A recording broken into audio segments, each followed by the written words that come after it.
Hello, welcome, and thank you for checking out this episode of Philosophy versus Work, the podcast that examines the ethics of the work ethic and other philosophical and socio-political questions regarding work, life, and death. I am Michael Murray, and I'll be your guide on this philosophical journey. Episode 10, Work and Utopia's End? All right, let's just jump right into it, shall we? Kathi Weeks' The Problem with Work, Feminism, Marxism, Antiwork Politics, and Postwork Imaginaries. Now, to be fair, we're not going to examine the whole book. Not yet, anyway. Today we're going to be looking at one major concept in the book, utopianism, as a philosophical and political project, or non-teleological utopian thinking. So, first things first, teleology. What is it, and what's the difference between teleological and non-teleological utopia?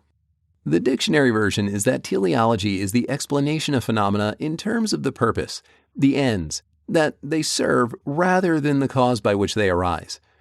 This is also the Kantian version, without falling down the Kantian rabbit hole that I am personally ill-equipped to spelunk. I didn't study much Kant in school, and while it is, I would think, impossible to escape Kant in a philosophy program, his work was never an area of focus for me, as was, say, Marx, Foucault, or Deleuze.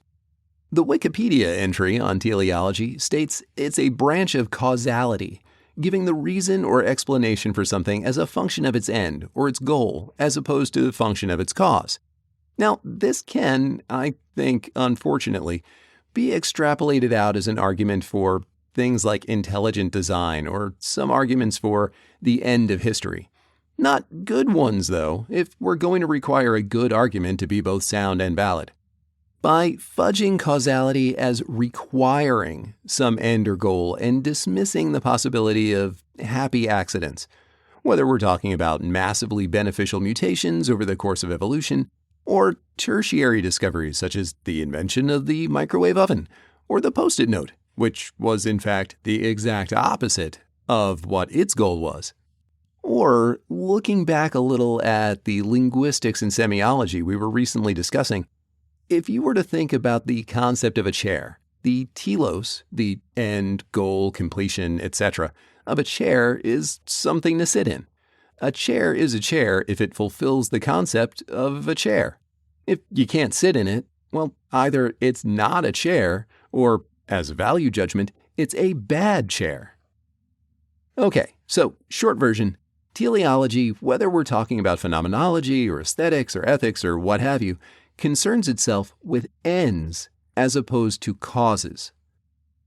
To be non-teleological, though, is to be without ends, purposes, or goals. Now, given the common understanding of utopia as some kind of perfected state or paradise of some kind, non-teleological utopia sounds kind of absurd. How can you possibly have a utopia without a goal? Isn't utopia the goal of utopian thinking? Enter Kathi Weeks. Kathi Weeks is a professor of gender, sexuality, and feminist studies at Duke since 2016, per her university bio. Shh. You hear that? That is the sound of all of these so-called anti-woke, anti-elitist wingnuts dying just a little more inside at the mention of the hated enemy. Now, as mentioned earlier, we're not getting into the specifics of Marxism, feminism, or anti-work today, but if that's something you're interested in, I do recommend checking out her book. I'd also like to give a quick nod to Jessa Crispin's Why I Am Not a Feminist, as it also hits on some of the things in feminist critical theory that various waves of feminism get right and wrong. Though my feminist ethics professor was not a big fan of this one. In keeping with Weeks' non-teleological utopian thought, I think Crispin adds an interesting layer in calling for a kind of feminism that, as opposed to merely appropriating patriarchy and transforming it into matriarchy, or compromising with patriarchy through goals like representation or a seat at the table, instead should offer a radical social alternative to either patriarchy or masculinism that feminism has, Crispin argues, so far failed to do. To get what Weeks has to say about utopia, though, we do have to talk a little about socialism. And I should note, under terms that, after having just gone through Barth and semiotics and myth, should sound pretty familiar. Weeks notes in her introduction that one of the biggest problems in theorizing social change via post-work or anti-capitalism is the hurdle presented by the history of socialism. Specifically, she states, quote, "Work is not only a site of exploitation, domination, and antagonism, but also where we might find the power to create alternatives on the basis of subordinated knowledges, resistant subjectivities, and emergent models of organization." The problem with these versions of radical social change, Postwork Imaginaries and Antiwork Politics, from a contemporary perspective, is that they were most often conceived of as variations on a theme named socialism. Even if some called for a new kind of socialism or a socialist revolution that would be equally feminist and anti-racist. Today, however, it seems unlikely that socialism can serve as a persuasive signifier of a post-capitalist alternative. There are at least three kinds of problems with the term, end quote. These are: 1. The name or label itself. Thinking back to Barth, the associative baggage. The myth sign, socialism, intervening in the language signs, legibility and generativity. 2. The content of the vision, as Week states, which has traditionally centered on the equal liability to work together with a more equitable distribution of its rewards. While it aims at justice, it remains focused on work. It's not a radical transformation, but a, quote, vision of the work society perfected. 3. The legacy of socialism, utopian speculation, the assumption of a future that can be named and predetermined, the telos of a utopian possibility. All right, couple of things to unpack here. I'm going to leave the first point as is, though. If you haven't listened to episodes 7 and 9, they're not strictly necessary to understand what I'm talking about in this episode overall, but they provide far greater clarity than I can sum up here. And while the structure of the podcast is episodic, I am largely building on the ideas and concepts introduced earlier. Suffice to say, what Weeks is talking about here is that the connotations of the word socialism, in the United States specifically, interfere with or even prevent the word being understood in any kind of constructive context. Though I disagree, at least in part, and credit outspoken, popular, modern American democratic socialists like Bernie Sanders in doing a great deal to reclaim the word and pivot to a context of fundamental egalitarianism in economics and politics, rather than bandying the word about in decontextualized McCarthy-esque fear-mongering. Now, as for the second point, the idea that socialism is a, quote, vision of the work society perfected. Now, I find this particularly interesting. Going back a few episodes, I previously described the utopian projects of capitalism, communism, and socialism as such. Capitalism, the end of compulsory work via the accumulation of wealth. Communism, the egalitarian eradication of class distinction, the elimination of haves and have-nots. To paraphrase Marx, the classless society. To each according to their needs, from each according to their capabilities. And socialism, the transfer of the control of the means of production over to the worker. As a utopia, socialism does seem to offer the least to society. There is no promise of the end of work or the end of class conflict, only the ownership of one's own labor and thus the fruits of that labor. As a utopia, it seems almost excessively pragmatic. And I'll admit, I had never considered, or previously been referred to, the criticism of it as the perfect work society, which, to my ear, sounds distinctly dystopian. Finally, and getting us back to the teleological, non-teleological point, just what is utopian speculation? Or rather, what is a utopian project? I consider these to be functionally the same thing, taking different forms. On the one hand, utopian speculation being a thought experiment as writing, either through philosophy, what if, how, and why, or fiction, pure imagination, cue the Willy Wonka music. A utopian project, on the other hand, I take to be the application of the thought experiment as politics, i.e., trying to transform the thought experiment into action. As thought, a major obstacle to dealing with any of society's current problems is that it seems it must necessarily be met with current solutions, mechanisms, etc., despite the fact that such current mechanisms are constitutive factors of those same current problems, and that imagining anything better is generally criticized as pure fantasy. It's a criticism that upholds the status quo as both unchangeable and desirable, which begs the question, if our current economic structure is such a massive problem, as it appears to be for working people, that politicians on the right and left both argue that it needs to be fixed, why are politicians of both flanks so committed to maintaining the fundamental status quo? Or, more accurately, who benefits most from portraying alternatives as pure fantasy? Okay, critique of utopia, right anti-utopian and left anti-utopian, which here both follow from classical liberalism, as opposed to totalitarianism, which is taken as a given that it's just bad. Liberalism, as Weeks points out, is a bastion of anti-utopian critique. Modern liberalism sets itself in opposition to socialism, following a tradition of anti-utopianism as anti-communism. Now, despite the long-standing conservative rhetoric, fine-tuned from McCarthy to Reagan and espoused by nearly every conservative since, liberals are, by definition, neither socialists nor communists. They are dedicated to the preservation of existing political institutions, market economics, piecemeal reform, and they are fundamentally anti-revolutionary. They are, in terms of political philosophy, the centrists. Liberalism, states Weeks, takes three forms: traditional or classical liberal, open government and open markets; neoliberal, it's the economy stupid of Clinton and Obama and market as politics intellectuals like Judge Richard Posner; and neoconservative, a reactionary wave of Democrat and Republican intellectuals and politicians traumatized by the failure of the Vietnam War, committed to overwhelming American military might, unilateral action on the world stage, and the triumph of liberal democracy through capitalism and free trade, amongst which you'll find intellectuals such as William F. Buckley Jr. and those that created the Heritage Foundation, early writings by Francis Fukuyama.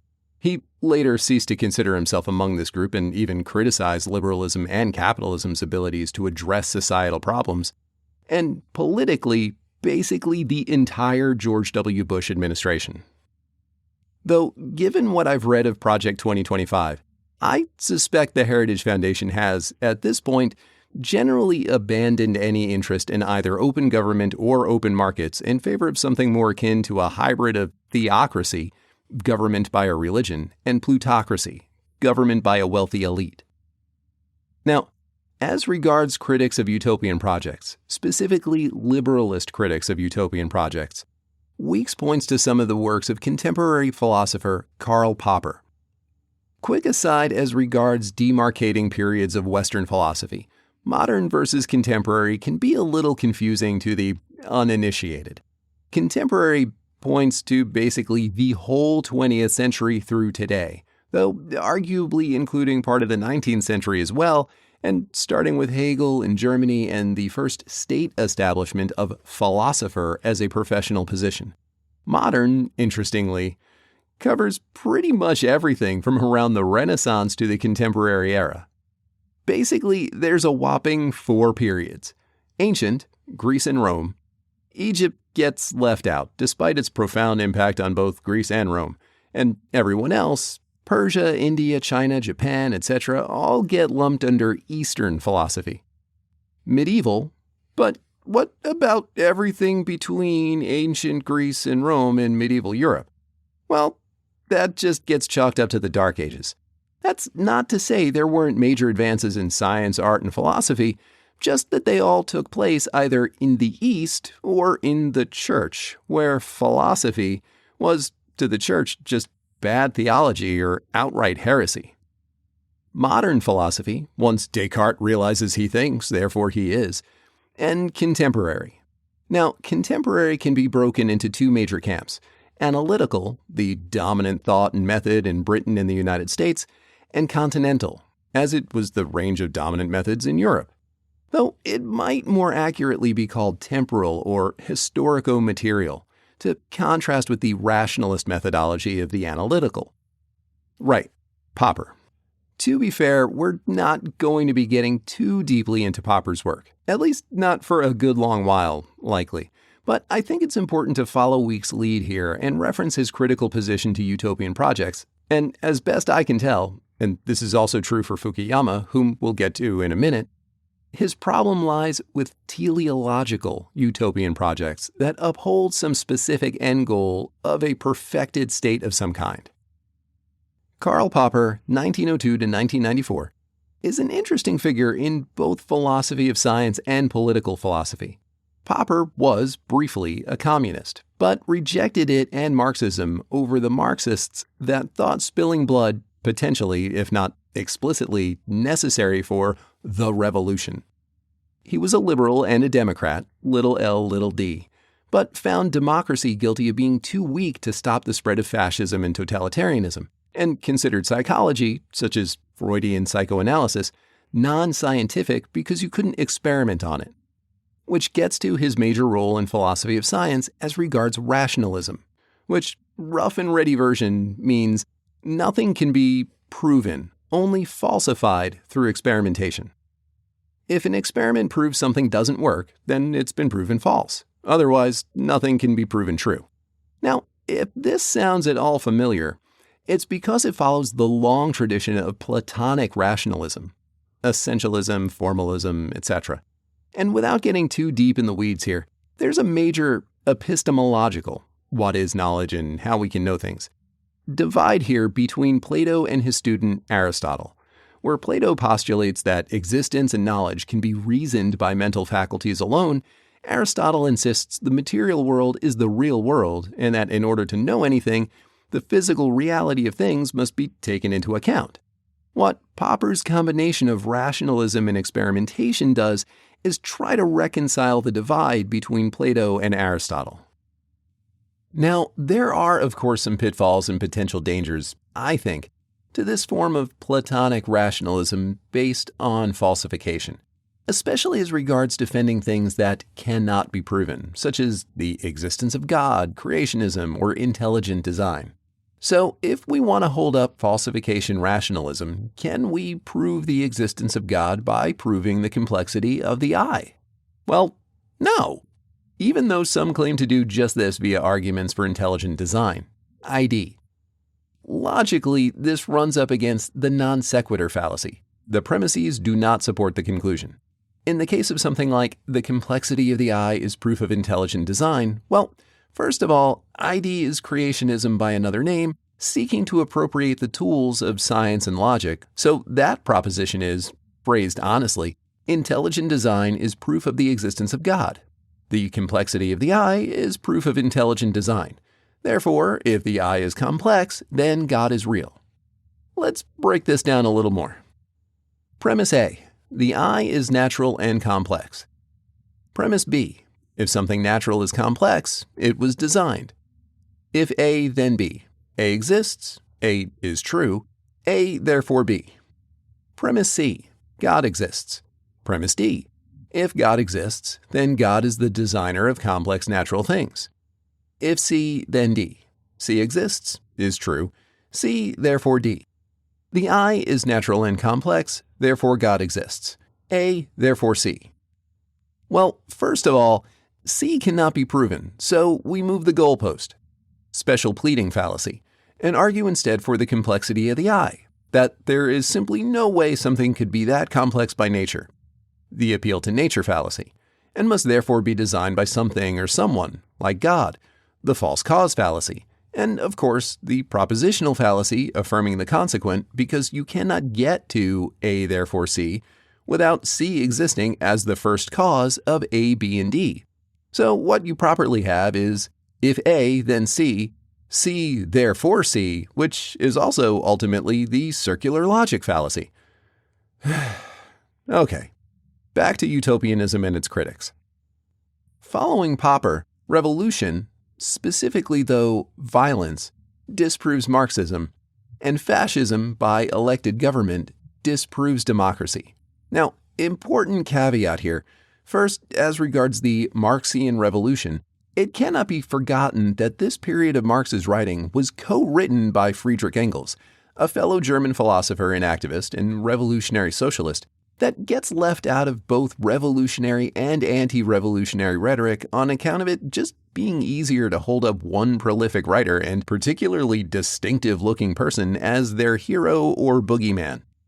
It also needs to be noted that while Marx and Engels claim revolution is necessary for the oppressed class to overthrow the shackles of the oppressor class, their condoning or condemning of violence as a tool of the revolutionary is complicated and addressed only vaguely, as it is the ruling class that possesses the economic and political power, including the primary power of the state, the monopoly on the use of force. It can easily be read that to the extent the revolution would necessarily be violent, it would be in the violence the ruling class exerts to preserve their power, and the violence the revolution exerts in self-defense. We will come back to this, but it's going to be a little while. As a sneak peek of what's to come, following this section on Utopia, I plan the next two sections to be on history and power, and I think the discussion regarding revolution fits better in that section. Second, it's important to note that despite his criticism of liberal democracy, Popper remained committed to a liberal, socialist democracy the rest of his life, and even tried to integrate a kind of socialism when he would later join Friedrich Hayek and Milton Friedman, two fellow London School of Economics guys and two of the principal authors of neoliberal, now largely considered right-wing libertarian economic and political theory, in the first meeting of the Montpellier Society in Geneva in 1947, now also a neoliberal think tank in Texas. Popper's big contribution to political philosophy regards his analysis of open, liberal, and closed, totalitarian societies in The Open Society and Its Enemies, which deals with Plato and Marx, liberalism, socialism, fascism, capitalism, historicism, and so on. He traces totalitarianism back to ancient Greece as something that has been with us as long as civilization has, and as a constant reactionary threat to open societies. As people gain in rights and freedoms, there will always be a reactionary pull back to hierarchy, order, conformity, etc. The Internet Encyclopedia of Philosophy, a great resource by the way, as is Stanford University's online encyclopedia plato.stanford.edu. I'll leave links to both in the show notes.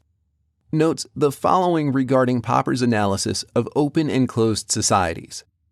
They, the reactionary forces, sought to turn back the clock and return Athens to a society marked by rigid class hierarchy, conformity to the customs of the tribe, and uncritical deference to authority and tradition, a, quote, closed society.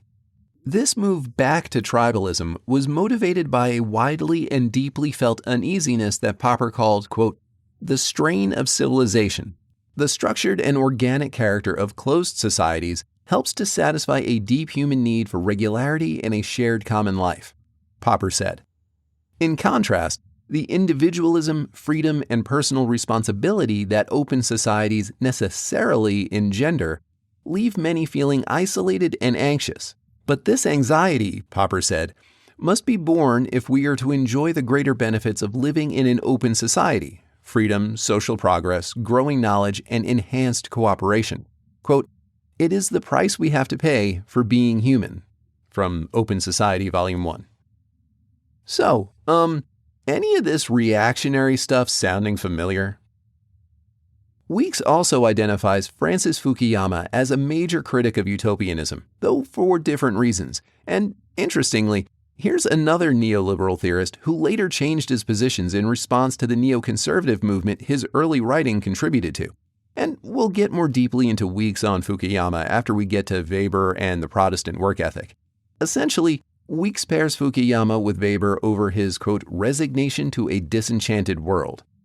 A criticism I find somewhat ironic, as Fukuyama is principally known as a neoconservative, or at least was, identifying free market capitalism as the end point of history.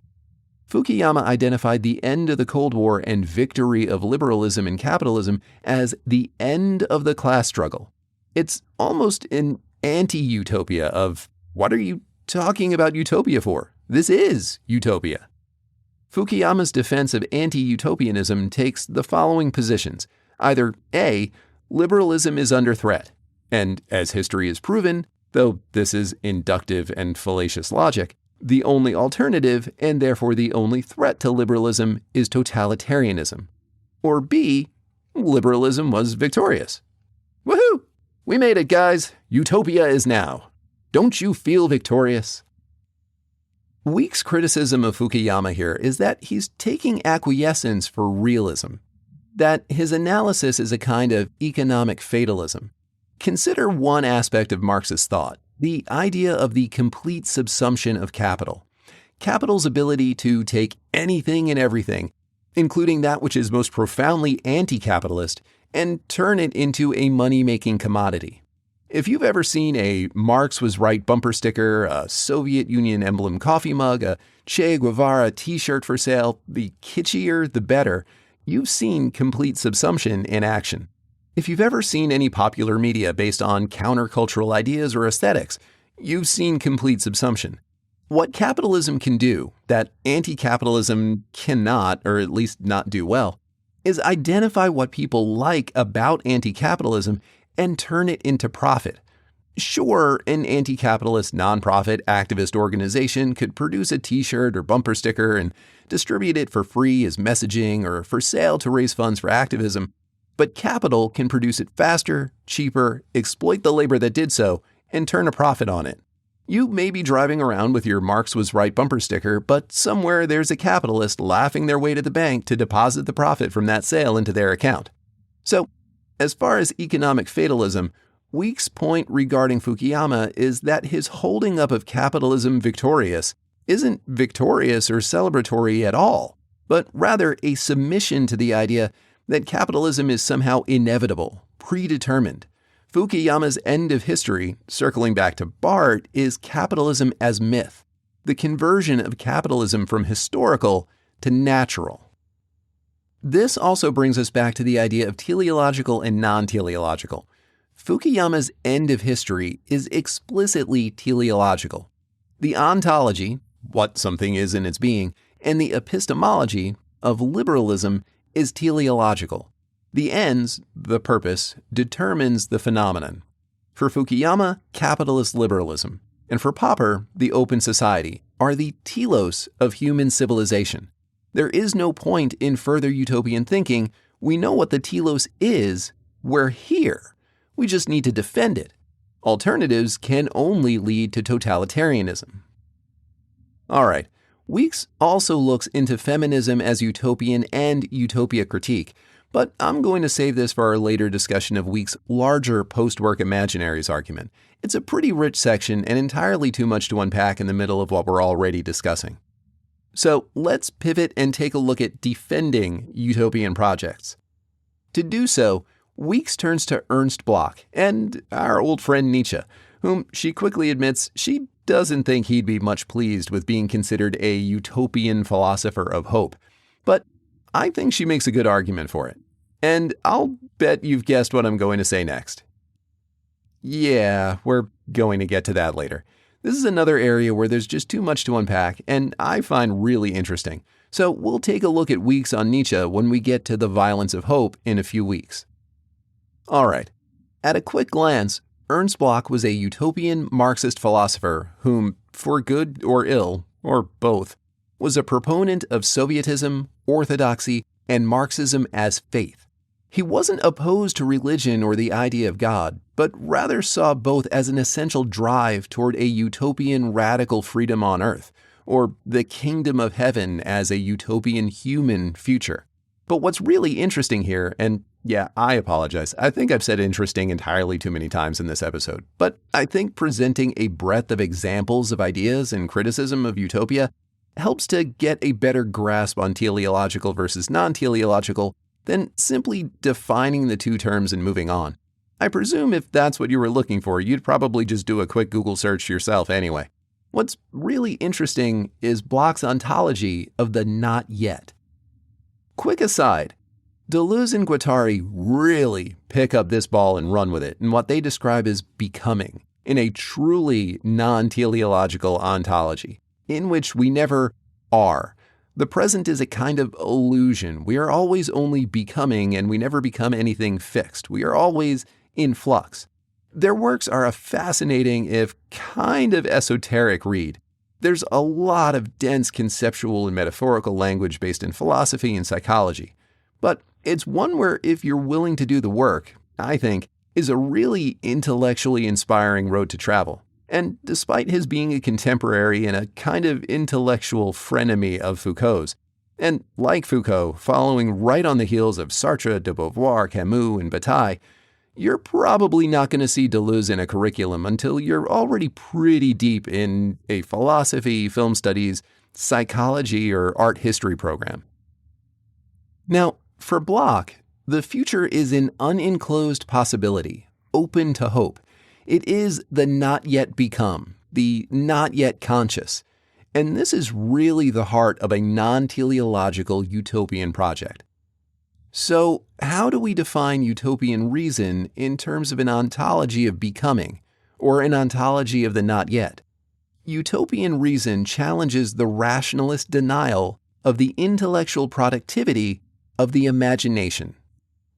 Another version of this can be seen in the advocacy for basic or pure research, scientific research driven not by a commercial, political, military, or otherwise practical need to solve a problem. Whether it's the cure for cancer or landing someone on Mars or just building a more efficient minivan, but scientific research for the purpose of expanding human knowledge.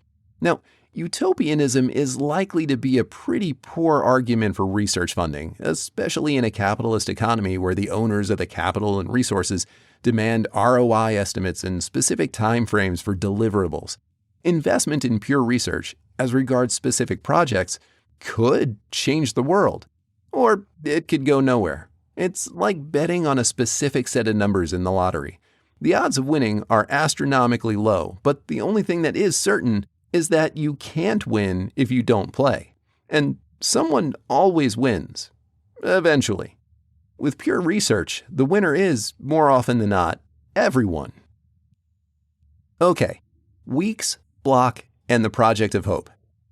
Now, I try to avoid large quotation blocks beyond 2 or 3 sentences in this format, and I've been going over this and staring at it for more than a hot minute now. Like, literally, I was trying to figure out how to best paraphrase this section and wound up leaving to join some friends for a couple of beers, only to come back to this and, well, I still can't think of a better way to put this than Weeks does because, well, she's just really on point in her analysis.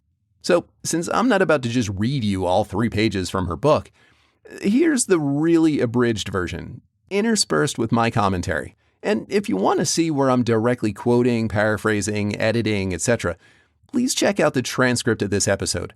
Save for the happy hour episodes, these transcripts are not AI or app generated from what I'm saying, but what I'm actually writing, bracketing, and citing before I read it. So, per Weeks, who is also in part here quoting Bloch, quote and paraphrase, hope is, by this measure, intellectual and political projects, not something one either has or does not, but rather something that can be fostered and practiced by degrees, although, as Bloch and Nietzsche suggest, not done easily or without risk. Hope, as Bloch explains it, is both a cognitive faculty, a mode of thinking through time that works, though mediated through imagination and reason, the counterpart of which is memory. And it is an emotion, or perhaps more accurately, an affect. Whereas hope as a cognitive capacity is analogous to the faculty of memory, and what we might call hoping is a practice comparable to remembering or historicizing, hope as an affect, or what Weeks will call hopefulness, can be best grasped, Bloch claims, in contrast to fear and anxiety. Recall the earlier episodes regarding anxiety and turning toward death in the meaningful work argument. Hope as a political project is something that can be trained and cultivated.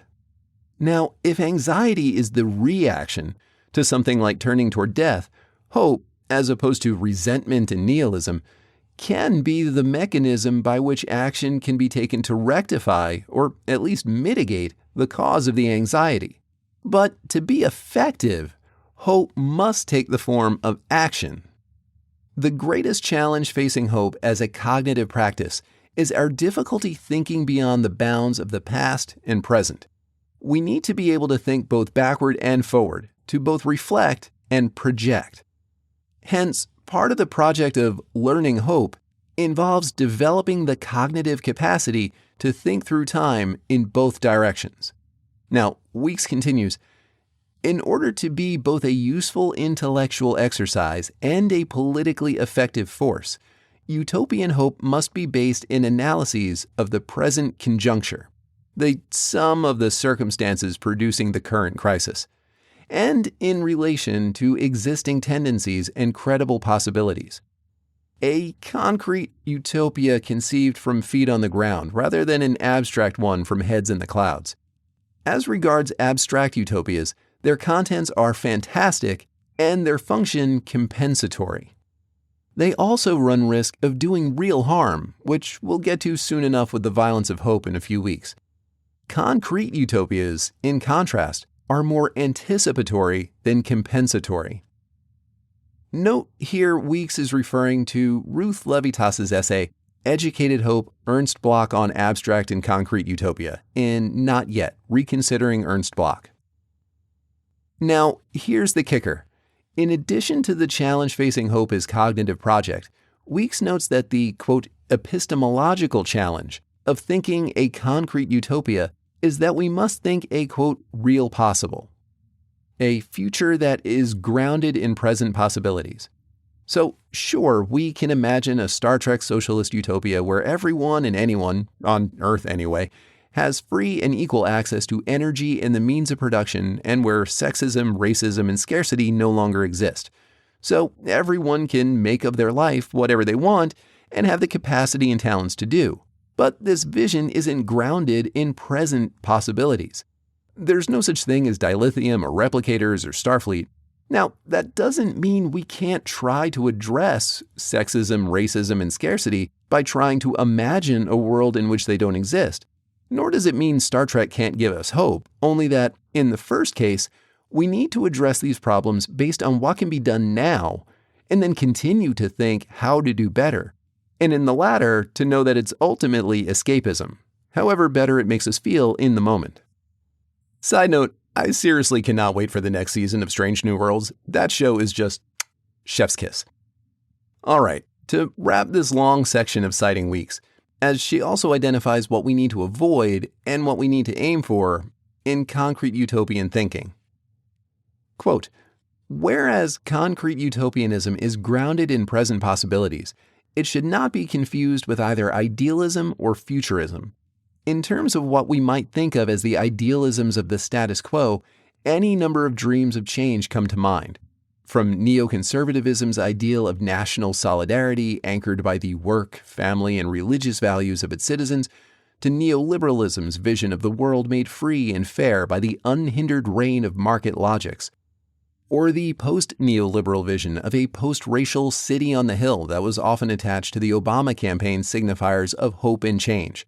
Although such dreams of national destiny fulfilled or redemption achieved may tap into utopian longings, they remain, for the most part, better versions of the present rather than visions of radically different worlds. End quote. In order to keep the focus on a radically different possibility, Weeks borrows another concept of Bloch's, the novum. The novum is something qualitatively new, and the project of concrete utopianism is the drive toward that which is both real possible and qualitatively new.